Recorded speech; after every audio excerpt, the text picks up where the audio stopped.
Hello everyone, welcome to my channel one step to success. तो friends, आप सभी कैसे हैं और आप सबका स्वागत है मेरे चैनल पर। तो फ्रेंड्स, यहाँ पे आप सभी जानते हैं कि हम यहाँ पे डेली आपको प्रैक्टिस सेट प्रोवाइड कराते हैं। जो भी यहाँ पे बिहार के कैंडिडेट्स हैं जो बीपीएससी की तैयारी कर रहे हैं, उनके लिए यहाँ पे बहुत ही शानदार क्लास हम डेली प्रोवाइड करा रहे हैं आपको। ठीक है, टाइमिंग आपको पता है, सुबह 7 बजे हम आपके यहाँ पे जनरल पेपर के क्वेश्चंस कराते हैं। उसके बाद सुबह 10 बजे हम जनरल हिंदी के क्वेश्चंस कराते हैं प्रैक्टिस सेट, एंड देन दोपहर के 12 बजे हम हिस्ट्री के क्वेश्चंस कराते हैं। ठीक है, तो अगर आप भी बीपीएस की तैयारी करना चाहते हैं तो यहाँ से जुड़ सकते हैं हमारे साथ। ठीक है, तो देखिए आज का जो हमारा सब्जेक्ट है वो है जनरल पेपर। ठीक है, तो स्टार्ट करते हैं सेशन को फ्रेंड्स। और पहला क्वेश्चन देखिए क्या है, निम्नलिखित कथनों पर विचार कीजिए। तो इन कथनों पर आपको विचार करना है। सो ऑप्शन पहला है, देखिए क्या है, शहर का अधिकार एक सम्मत मानव अधिकार है तथा इस निबंध में प्रयुक्त राष्ट्र हैबिटेट प्रत्येक देश द्वारा की गई प्रतिबद्धताओं को मॉनिटर करता है। दूसरा है, शहर का अधिकार शहर के प्रत्येक निवासी को शहर में सार्वजनिक स्थानों को वापस लेने एवं सार्वजनिक सहभागिता का अधिकार देता है। शहर का अधिकार का आशय है कि राज्य शहर की अनाधिकृत बस्तियों को किसी भी लोक सेवा अथवा सुविधा से वंचित नहीं कर सकता। चलिए इसका आंसर बताइए। कोड वाला क्वेश्चन है, हम इसका कोड भी देखेंगे। पहले आप लोग ऑप्शंस को पढ़ लीजिए, फिर कोड की तरफ बढ़ेंगे। ठीक है, देखिए, चलिए आप कोड देखिए।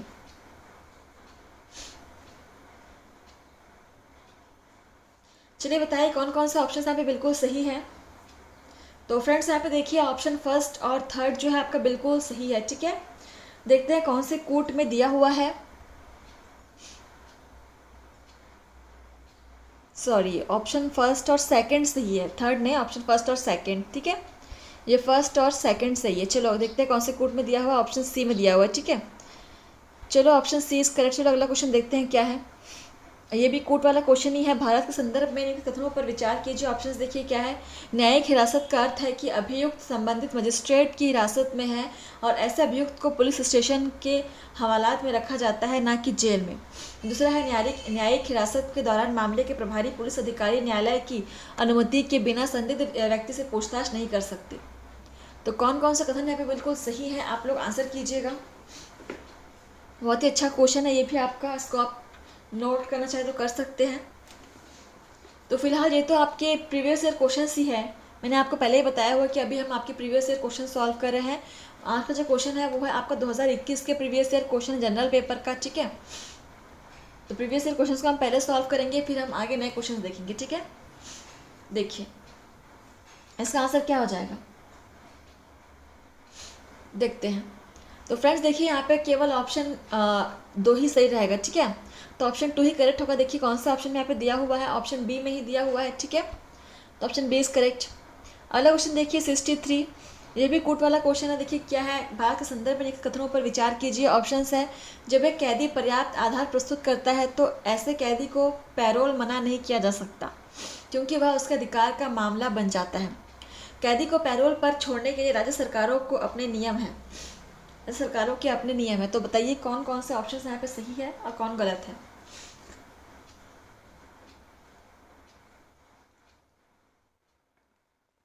बहुत ही अच्छा क्वेश्चन है ये भी आपका। क्वेश्चन नंबर 63 देख लीजिए, कोड की तरफ बढ़े, देखिए कोड देख लीजिए। चलिए आंसर कीजिए फ्रेंड्स। आप लोग क्लास को सब्सक्राइब कर लीजिएगा और बेल आइकन को प्रेस करना मत भूलिएगा। ठीक है, इससे आपको डेली क्लासेस के नोटिफिकेशन टाइम पर मिलते रहेंगे। देखिए फ्रेंड्स यहाँ पे केवल आपका ऑप्शन सेकंड ही सही है। ठीक है, देखते हैं कौन से कोड में दिया हुआ है, पढ़ लीजिए आप लोग सेकंड को।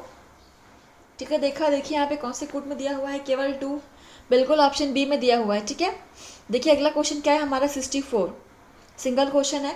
राष्ट्रीय स्तर पर अनुसूचित जाति और अन्य पारंपरिक वन निवासी अधिनियम 2006 के प्रभावी कार्यान्वयन को सुनिश्चित करने के लिए कौन सा मंत्रालय केंद्रक अभिकरण है। सो ऑप्शंस देखिए, पर्यावरण वन और जलवायु परिवर्तन मंत्रालय, पंचायती राज मंत्रालय, ग्रामीण विकास मंत्रालय या जनजातीय कार्य मंत्रालय। चलिए इसको आप नोट कर सकते हैं, क्वेश्चन इंपॉर्टेंट है। प्रीवियस ईयर क्वेश्चन है फ्रेंड्स, जनरल पेपर के 2021 के प्रीवियस ईयर क्वेश्चन है। ठीक है, मैं रिपीट कर रही हूँ बार बार यहाँ पे। तो देखिए इसका आंसर क्या हो जाएगा, 64 का जनजातीय कार्य मंत्रालय हो जाएगा। ठीक है, ऑप्शन डी इज करेक्ट। चलिए अगला क्वेश्चन देखते हैं 65, और ये भी आपको सिंगल क्वेश्चन ही है।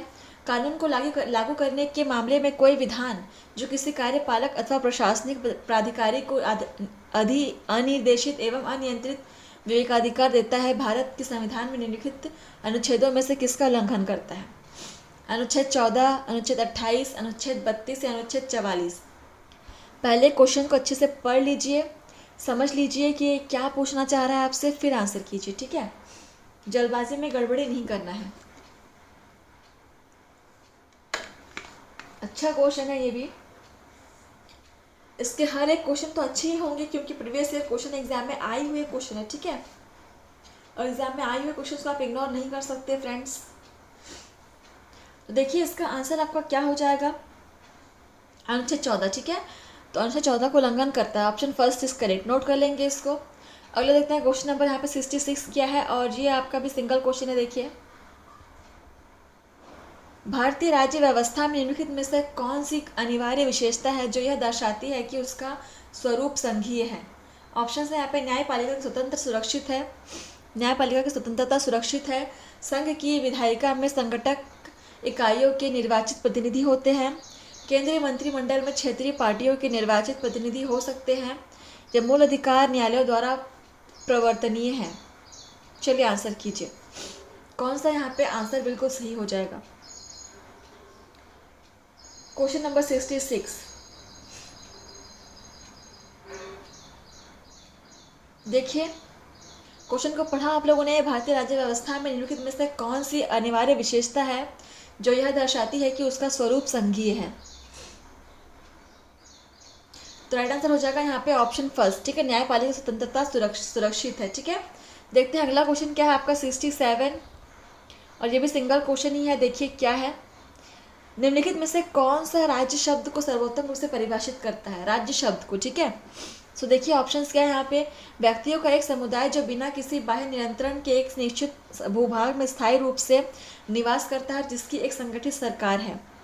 दूसरा है, एक निश्चित भूभाग के राजनीतिक रूप से संगठित लोग जो स्वयं पर शासन करने, कानून एवं व्यवस्था को बनाए रखने, अपने नैसर्गिक अधिकारों की रक्षा करने तथा अपनी जीविका के साधनों को सुरक्षित रखने का अधिकार रखते हैं। आगे है आपका, बहुत से व्यक्ति जो एक निश्चित भूभाग में बहुत लंबे समय से अपनी संस्कृति, परंपरा और शासन व्यवस्था के साथ रहते आए हैं।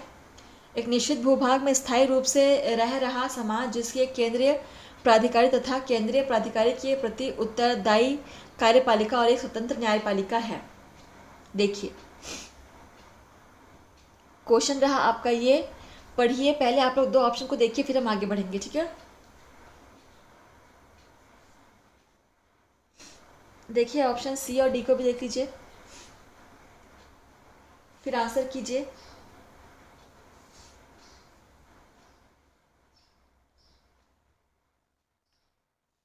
क्वेश्चन बहुत ही अच्छा है। चलिए देखिए इसका आंसर क्या हो जाएगा। पढ़ा आप लोगों ने क्वेश्चन को, देखिए इसका आंसर क्या होगा आपको पता है? ऑप्शन फर्स्ट हो जाएगा, ठीक है? Option first is correct. इसको नोट कर लेंगे कि राज्य शब्द का सबसे सर्वोत्तम परिभाषा क्या होगा, कि व्यक्तियों का एक समुदाय जो बिना किसी बाह्य नियंत्रण के एक निश्चित भूभाग में स्थायी रूप से निवास करता है और इसकी एक संगठित सरकार है, ठीक है? देखते हैं अगला क्वेश्चन नंबर हमारा 68। इसमें ये कूट वाला क्वेश्चन है, पढ़ते हैं क्या है। भारतीय न्यायपालिका के संदर्भ में निम्नलिखित कथनों पर विचार कीजिए। तो ऑप्शन देखिए क्या है, भारत के राष्ट्रपति की पूर्वानुमति से भारत के मुख्य न्यायमूर्ति द्वारा उच्चतम न्यायालय से सेवानिवृत्त किसी न्यायाधीश को उच्चतम न्यायालय के न्यायाधीश के पद पर बैठने और कार्य करने हेतु बुलाया जा सकता है। और दूसरा है, भारत में किसी भी उच्च न्यायालय को अपने निर्णय के पुनर्विलोकन की शक्ति प्राप्त है, जैसा कि उच्चतम न्यायालय के पास है। देखिए आंसर कीजिए, क्वेश्चन को पढ़िए। और बहुत ही बेहतरीन क्वेश्चन की सीरीज यहाँ पे चल रही है फ्रेंड्स, आप लोग पूरा क्लास अटेंड कीजिएगा, ठीक है?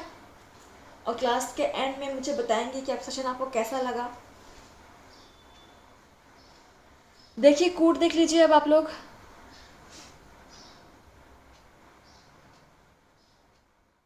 देखा?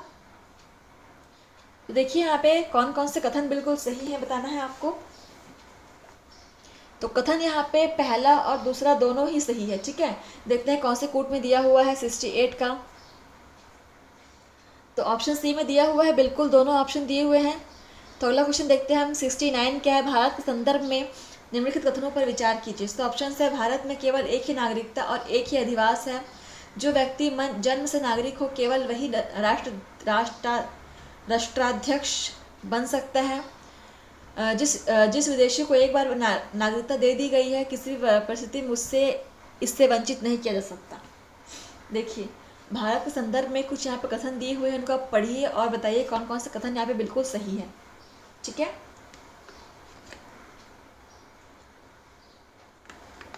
और इसको आप पॉइंट वाइज नोट कर सकते हैं। इससे आपका एक पर्सनल नोट्स तैयार हो जाएगा। ठीक है, जिससे आप बाद में पढ़ सकते हैं आराम से। इंपॉर्टेंट कंटेंट आपके एक साथ कलेक्ट होते जाएंगे। तो कोड देखते हैं इसका।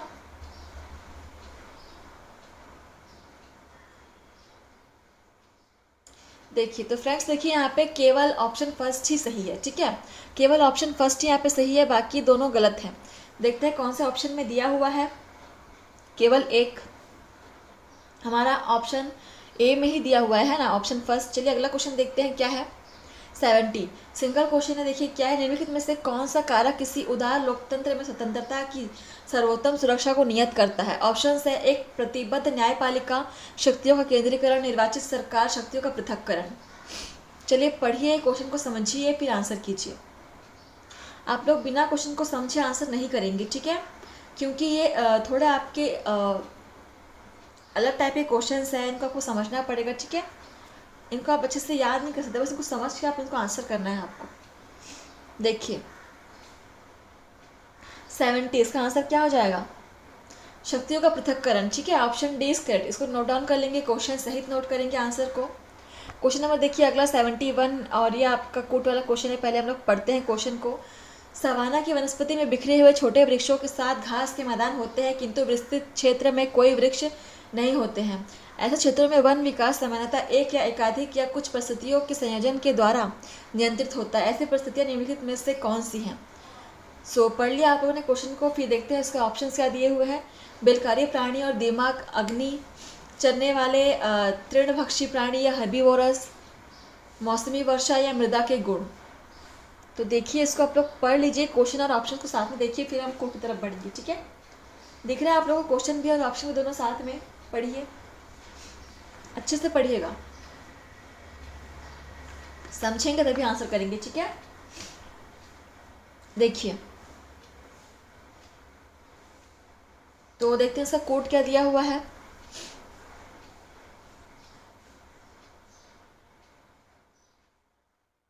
देख लिया,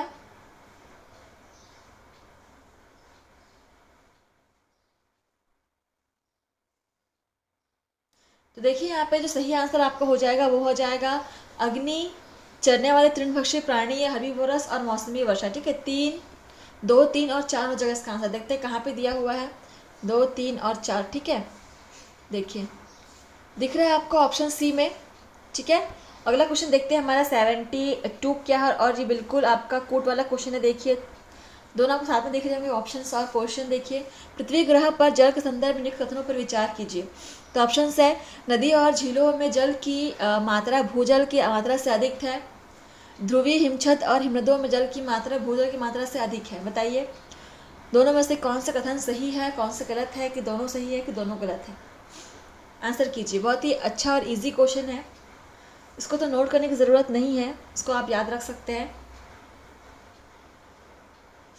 बिल्कुल यहाँ पे ऑप्शन 2 सही है। ठीक है, कि ध्रुवीय हिमछत और हिमनदों में जल की मात्रा भूजल की मात्रा से अधिक है। ठीक है, ऑप्शन फर्स्ट यहाँ पे गलत हो जाएगा। देखिए ऑप्शन कौन से कोड में दिया हुआ है, ऑप्शन बी में ही दिया हुआ है। ठीक है, चलिए अगला क्वेश्चन देखते हैं हमारा क्या है 73, और ये भी कोड वाला ही क्वेश्चन है। पढ़ते हैं, निम्नलिखित कथनों पर विचार कीजिए। फिर से कथन दिया हुआ है यहाँ पे, ऑप्शंस पढ़ते हैं। मोरिंगा यानी सहजन वृक्ष एक फलीदार सदापर्णी वृक्ष है। इमली का पेड़ दक्षिण एशिया का स्थानिक वृक्ष है। भारत में अधिकांश इमली लघु वनोत्पाद के रूप में संग्रहित की जाती है।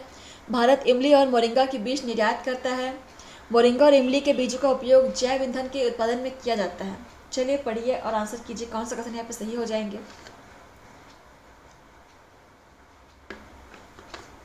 देखिए हमें भारत के कुछ वृक्षों के बारे में जानकारी दी हुई है, इसको आप नोट कर सकते हैं। जब हम सही आंसर बताएंगे आप उसको नोट करेंगे। ठीक है, देखिए कोड देख ले। देखिए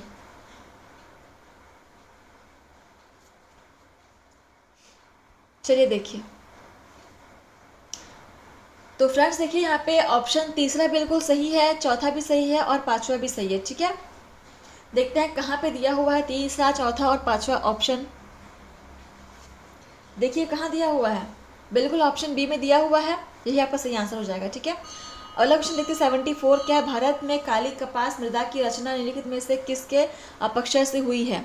तो काली कपास मृदा की रचना किसके अपक्षय से हुई है? ऑप्शन है भूरी वन मृदा, विदरी ज्वालामुखी चट्टान, ग्रेनाइट और शिस्ट, शैल और चूना पत्थर। चलिए सिंगल क्वेश्चन आंसर कीजिए, काली कपास मृदा की रचना किसके अपक्षय से हुई है? बहुत ही इंपॉर्टेंट है क्वेश्चन, आप इसको नोट कर लीजिएगा। राइट आंसर है आपका विदरी ज्वालामुखी चट्टान। ठीक है, option B is correct. Question number 75 देखिए, यहाँ पे कोट वाला क्वेश्चन है। पुनः संयोजन या रिकॉम्बिनेंट वेक्टर वैक्सीन से संबंधित हाल के विकास के संदर्भ में निम्नलिखित कथनों पर विचार कीजिए। इसका ऑप्शन है, इन वैक्सीनों के विकास में आनुवंशिक इंजीनियरिंग का प्रयोग किया जाता है, जीवाणु और विषाणुओं का प्रयोग रोगवाहक के रूप में किया जाता है। तो बताइए कौन सा कथन यहाँ पे सही है? दोनों सही है कि दोनों गलत है, कि केवल एक सही है कि केवल दो सही है? चलिए बताइए, इसको भी आप नोट कर सकते हैं, इम्पॉर्टेंट है ये भी क्वेश्चन। ठीक है, देखिए इसका आंसर क्या हो जाएगा, कोड तो आप लोगों को दिख ही रहा होगा यहाँ पे। तो इसका आंसर हो जाएगा कि दोनों कथन ही बिल्कुल सही है। ठीक है, ऑप्शन फर्स्ट सेकंड दोनों ही सही है और ऑप्शन यहाँ पे सी बिल्कुल सही हो जाएगा। ठीक है, चलिए अगला क्वेश्चन देखते हैं, हमारा 76 क्या है? ये भी कूट वाला ही क्वेश्चन है। पढ़ते हैं, आनुवांशिक रोगों के संदर्भ में निम्नलिखित कथनों पर विचार कीजिए। फिर से कथन वाले क्वेश्चन है, देखिए पढ़ते हैं। अंडों के अंतः पात्र या इन विट्रो निषेचन से या तो पहले या बाद में सूत्रकर्णिका प्रतिस्थापन चिकित्सा द्वारा सूत्रकर्णिका रोगों को माता पिता से संतानों में जाने से रोका जा सकता है, या फिर किसी संतान में सूत्रकर्णिका रोग अनुवांशिक रूप से पूर्णतः माता से जाता है, ना कि पिता से। तो इनको पढ़िए और बताइए कि अनुवांशिक रोगों के संदर्भ में दोनों में से कौन सा कथन सही है, कौन गलत है, कि दोनों सही है कि दोनों गलत है। चलिए आंसर कीजिए, अच्छा क्वेश्चन है। देखते हैं इसका ऑप्शन में कोट में क्या दिया हुआ है। तो फ्रेंड्स देखिए इसका आंसर क्या हो जाएगा, जो दोनों ही कथन बिल्कुल सही है। ठीक है, ऑप्शन यहाँ पे आपका दोनों ही सही है। देखते हैं कौन सा ऑप्शन में दिया हुआ है, बिल्कुल ऑप्शन सी में दिया हुआ है। ठीक है, चलिए अगला क्वेश्चन देखते हैं क्या है। 77, बॉल गार्ड 1 और बॉल गार्ड 2 प्रौद्योगिकियों का उल्लेख किसके संदर्भ में किया जाता है? तो ऑप्शन है फसली पादपों का क्लोनी प्रवर्धन, आनुवांशिक रूप से रूपांतरित फसली पादपों का विकास, पादप वृद्धिकर पदार्थों का उत्पादन, जैव उर्वरकों का उत्पादन। चलिए आंसर कीजिए, किसके संदर्भ में यहाँ पे बॉल गार्ड फर्स्ट और बॉल गार्ड सेकेंड का प्रौद्योगिकियों का उल्लेख करते हैं हम? इसको आप नोट कर सकते हैं, क्वेश्चन इंपॉर्टेंट है फ्रेंड्स।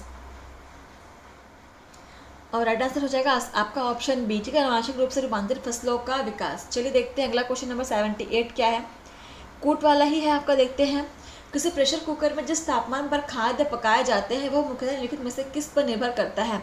ऑप्शन है ढक्कन में स्थित छिद्र का क्षेत्रफल, ज्वाला का तापमान या ढक्कन का भार। चलिए देखिए आंसर कीजिए, कूट आपको चारों यहाँ पे दिख रहे होंगे, आप आंसर कर सकते हैं। बहुत ही कॉमन और लॉजिकल क्वेश्चन है, आंसर कीजिए, इसको नोट करने की आवश्यकता नहीं है। ठीक है, देखिए यहाँ पे बिल्कुल ये ढक्कन के छिद्र का क्षेत्रफल, ज्वाला का तापमान और ढक्कन का भार तीनों पर ही निर्भर करता है। ठीक है, तो यहाँ पे ऑप्शन डी आपका सही हो जाएगा। ठीक है, अगला क्वेश्चन देखते हैं 79 आपका क्या है, कूट वाला ही है। निम्नलिखित पर विचार कीजिए। सो ऑप्शन है जीवाणु, कवक और विषाणु। और कथन दिया हुआ है यहाँ पे, उपयुक्त में से किन्हें कृत्रिम संश्लेषित माध्यम में संवर्धित किया जा सकता है, किसे हम आर्टिफिशियली कल्चर कर सकते हैं बोला जा रहा है। ठीक है, तो बताइए, अच्छा क्वेश्चन है, ये भी नोट कर लीजिएगा, किसे हम आर्टिफिशियली कल्चर कर सकते हैं? जीवाणु और कवक को कर सकते हैं। ठीक है, विषाणु को हम नहीं कर सकते। तो ऑप्शन फर्स्ट और सेकंड आपका सही हो जाएगा और ऑप्शन ए में दिया हुआ है। ठीक है, चलिए अगला क्वेश्चन देखते हैं क्या है हमारा, क्वेश्चन नंबर 80 और आज का आपका लास्ट क्वेश्चन है। ये देखिए, निम्नलिखित कथनों पर विचार कीजिए। इस ऑप्शन से एडिनो वायरसों में एकल तंतु डीएनए जीनोम होते हैं, जबकि टेट्रा वायरसों में द्वितंतु डीएनए जीनोम होते हैं। कभी कभी सामान्यतः जुकाम एडिनो वायरस के कारण होता है, जबकि एड्स रेट्रो वायरस के कारण होता है। तो बताइए, ऑप्शंस आपको दिख रहे होंगे, कोड भी दिख रहे होंगे, कौन से ऑप्शन यहाँ पर सही है, कौन से गलत हैं? फ्रेंड्स आप लोग मुझे क्लास के एंड में बताएंगे कि आपने कितने क्वेश्चन सॉल्व किए हैं, ठीक है, कितना आपका स्कोर जा रहा है। और आप लोग ऐसे ही क्लास अटेंड करते रहिए, प्रैक्टिस करते रहिए, पढ़ते रहिए, ठीक है। इससे आपको बहुत फ़ायदा होगा, आपको एग्जाम में बहुत हेल्प हो जाएगा इससे, ठीक है। बीपीएससी के प्रैक्टिस सेशन हम आपको डेली प्रोवाइड कर रहे हैं। यहाँ पे बिहार शिक्षक भर्ती की प्रैक्टिस सेट आपको डेली प्रोवाइड की जा रही है फ्रेंड्स। और देखिए इसका आंसर क्या हो जाएगा, ऑप्शन बी जी, केवल 2 यहाँ पे सही है, ठीक है। पहला गलत है, केवल दूसरा सही है, ठीक है। तो चलिए सेशन आपका यहाँ पे समाप्त होता है। आप हमें कमेंट करके बताएंगे सेशन कैसा लगा आपको। और आप लोग ऐसे ही कॉपरेट करते रहिए, पढ़ते रहिए, डेली क्लास अटेंड करते रहिए। धन्यवाद फ्रेंड्स। क्लास को लाइक शेयर सब्सक्राइब करना मत भूलिएगा। मिलते हैं नए सेशन में। आज के लिए बस इतना ही। धन्यवाद।